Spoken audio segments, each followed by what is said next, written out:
Hello students, I am Praveen Kumar, faculty of English language at Paramount Coaching Center।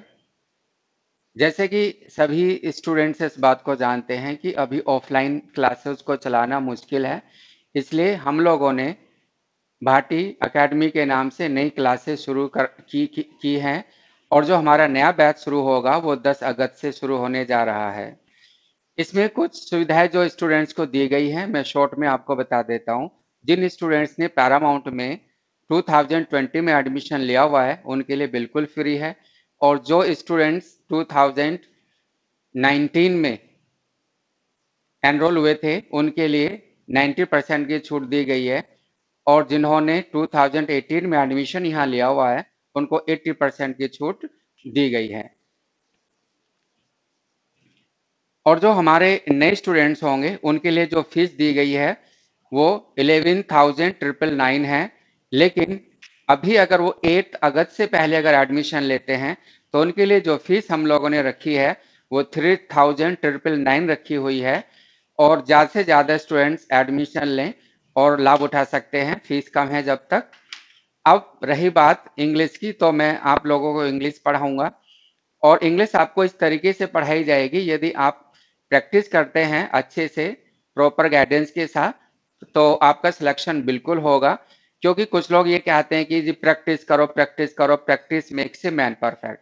तो अगर आप practice word का को ही ध्यान से देखें, प्रैक्टिस का मतलब होता है किसी काम को बार बार करना, यानी कि to do an action again and again. और किसी काम को बार बार करने का ये बिल्कुल मतलब नहीं होता है कि आप कुछ अच्छा कर रहे हैं। किसी काम को बार बार करने से पहले होता है कि आपको उस काम की प्रॉपर गाइडेंस दी जाए। बहुत सिंपल से एग्जाम्पल आप समझ सकते हैं आसानी से। हिंदी की बात आप ले लीजिए, इंग्लिश को अभी छोड़िए। कि आप बचपन से आज तक यही सुन रहे हैं कि भाई मैं आटा पिसवाने जा रहा हूँ, तो बताइए कभी आटा पिसता देखा आप लोगों ने? सभी जानते हैं कि गेहूं पिसता है, लेकिन बार बार प्रैक्टिस होने के बाद भी हमारा जो हिंदी का सेंटेंस है आज तक मैंने तो सही देखा नहीं है लोगों को बोलते हुए। या कभी बोलते हैं फ्रिज में बर्फ जमने के लिए रख दो, जबकि अच्छी तरह से जानते हैं, आपने पढ़ा भी होगा water freezes at 0 degrees Celsius. और एक और बात मैं आपको बता दूं, जिसे 90% लोग 0 डिग्री बोलते हैं, वो 0 डिग्री नहीं होता है, 0 डिग्रीज होता है। 0 डिग्रीज आप कभी भी डिक्शनरी में देखिएगा या कोई एग्जाम्पल आपको मिलेगा तो आपको लिखा हुआ मिलेगा भी 0 डिग्रीज। ऐसे बहुत सारी चीजें हैं जो प्रैक्टिस में है लेकिन गलत है। आप देखेंगे अभी भी हम बोलते हैं कि ये चीज मैंने डिपार्टमेंटल स्टोर से खरीदा। आप कभी चेक कीजिएगा, डिपार्टमेंटल स्टोर इंग्लिश भाषा में आज तक कोई शब्द कहीं लिखा हुआ है ही नहीं, वो डिपार्टमेंट स्टोर होता है। तो यहाँ आपको ये समझ लेना चाहिए कि प्रैक्टिस करना अच्छी बात हो सकती है, लेकिन बिना प्रॉपर गाइडेंस के प्रैक्टिस करना वेस्टेज ऑफ टाइम भी आपके लिए हो सकता है। तो भाटी एकेडमी पर आपको प्रॉपर गाइडेंस दी जाती है। आप क्लास लेके देखेंगे तो आपको पता चल ही जाएगा कि औरों से क्या डिफरेंस है यहाँ पर।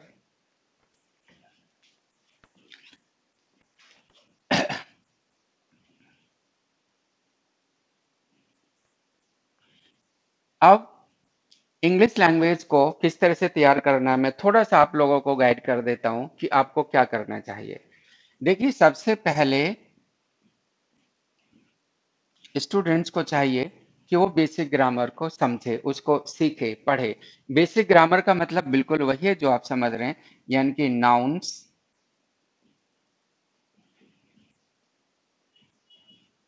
प्रोनाउंस,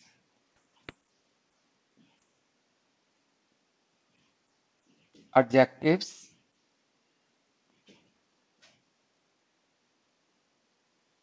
एडवर्ब्स,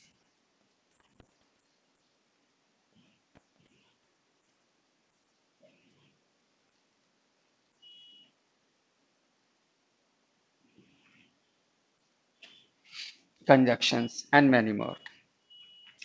तो जब हमें वर्ड्स को किस तरह से यूज करना है, जब ये पता होता है किसकी पोजीशन कहाँ पर है, ये पता होता है, तो लिखा हुआ सेंटेंस भी आसानी से हमें समझ आ जाता है और समझने में दिक्कत भी नहीं होती है।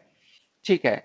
जैसे कि हम नाउन पढ़ रहे हैं, तो मैं नाउन के बारे में पता होना चाहिए कि भाई नाउन को कैसे यूज किया जाना है, कब किस कंडीशन में इसको कहाँ रखा जाता है, या प्रोनाउंस को कब यूज किया जाता है। या फिर एडजेक्टिव्स को कहाँ यूज किया जाता है, एडवर्ब्स को कहाँ यूज किया जाता है। जैसे कि नॉर्मली हम लोग बोलते हैं कि भाई हम तो हॉस्पिटल जा रहे हैं न्यू बॉर्न बेबी को देखने के लिए, अक्सर लोग बोलते हैं न्यू बॉर्न बेबी। कहीं कहीं पर आप देखेंगे न्यूज़पेपर में भी कभी कभी लिखा होता है। लेकिन आपको ये बात ध्यान रखनी है कि न्यूज़पेपर आपके लिए बहुत अच्छा हो सकता है, जीएस बढ़ाने के लिए हो सकता है, लेकिन अगर आप ये सोच रहे हैं कि सभी न्यूज़पेपर्स आपकी ग्रामर को इम्प्रूव करने वाले हैं, तो आपको ऐसा नहीं सोचना चाहिए। बिल्कुल आसान तरीका है। If you want to improve your general knowledge, then read newspaper. If you want to improve your grammar, then read grammar book. If you want to study vocab, then study vocab book. vocab बढ़ाने के लिए newspaper पढ़ने का कोई फायदा नहीं है, और अगर उससे vocab इंप्रूव हो भी जाती है तो उसमें बहुत ज़्यादा टाइम लगता है। आप vocab की बुक खरीदिए, उसे पढ़िए, vocab जल्दी इंप्रूव होगी, क्योंकि vocab की बुक में लिखा होगा ये वर्ब है, एडजेक्टिव है, एडवर्ब है, इसको कैसे यूज करना है, किस सेंटेंस में कहाँ पर यूज करना है। जैसे कि आप देखेंगे न्यू बॉर्न बेबी, सभी लोग बोलते हैं, ज्यादातर मैंने तो सुना है, आपने नहीं सुना होगा अलग बात है। न्यू बॉर्न बेबी, तो आप देखेंगे बेबी एक नाउन है, बहुत अच्छी तरह से आप जानते हैं, और बॉर्न एक एडजेक्टिव है, और जो न्यू है वो भी एडजेक्टिव है। तो आप देखेंगे, आप अच्छी तरह से आपको पता होना चाहिए कि एडजेक्टिव के पहले एडवर्ब आती है। तो सिंपल तरीका क्या हुआ, न्यूली बॉर्न बेबी, यानी कि न्यूली बॉर्न बेबी होता है, और हम उसे न्यू बॉर्न बेबी इसलिए बोलते हैं क्योंकि ऐसा हमने कहीं सुना हुआ है। अगर आप किसी ऑथेंटिक बुक में पढ़ेंगे तो उसमें क्लियरली लिखा होगा newly born baby.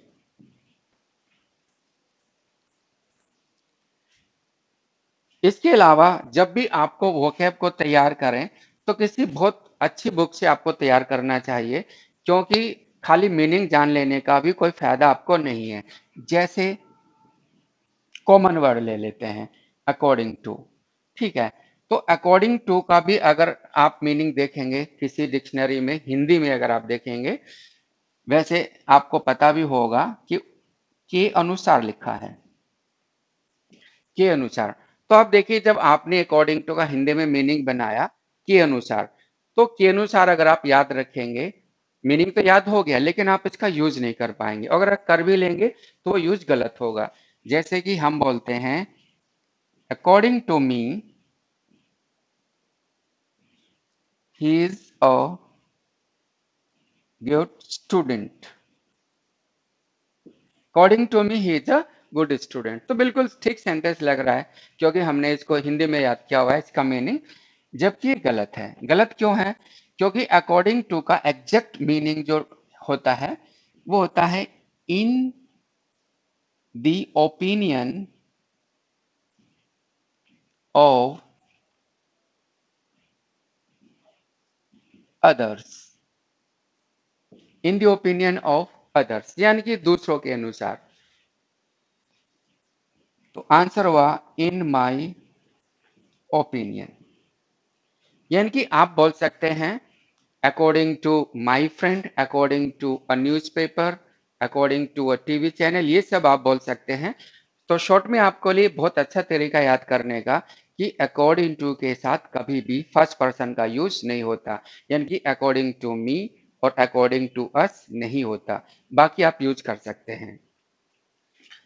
Next point है, जैसे कि आपने देखा होगा कि कभी कभी हम लोग हिंदी से इंग्लिश बनाते हैं तो उसमें भी बहुत सारी दिक्कतें आ जाती हैं। जैसे हम लोग बोलते हैं कि भाई उसकी मैथमेटिक्स पर बहुत अच्छी पकड़ है, तो आप बोलते हैं he has good command on mathematics या गुड कमांड ओवर मैथमेटिक्स। तो आप देखिएगा, आपको पता होना चाहिए कमांड ऑफ और कमांड ओवर, यानी कि कमांड के साथ आप ऑफ लगा सकते हैं, ओवर लगा सकते हैं, लेकिन कब ऑफ आएगा कब ओवर आएगा ये आपको इसका हिंदी में मीनिंग जानने से भी पता नहीं चलेगा। कमांड ऑफ का मतलब होता है good to have good knowledge of a particular subject, और कमांड ओवर का मतलब होता है कि लोगों पर पकड़ बनाना। जैसे he has good command over his family members, he has good command over his children, और he has good command of mathematics। अब फैमिली मेंबर की अगर बात करें तो आप इनफॉर्मल वे में फैमिली मेंबर बोल सकते हैं, जैसा भी मैंने बोला। लेकिन फैमिली मेंबर भी प्रॉपर इंग्लिश का शब्द नहीं है। जैसे मेंबर ऑफ पार्लियामेंट होता है, वैसे ही मेंबर ऑफ फैमिली होता है। तो इस तरह की बहुत सारी चीजें आप सीखेंगे। अब तो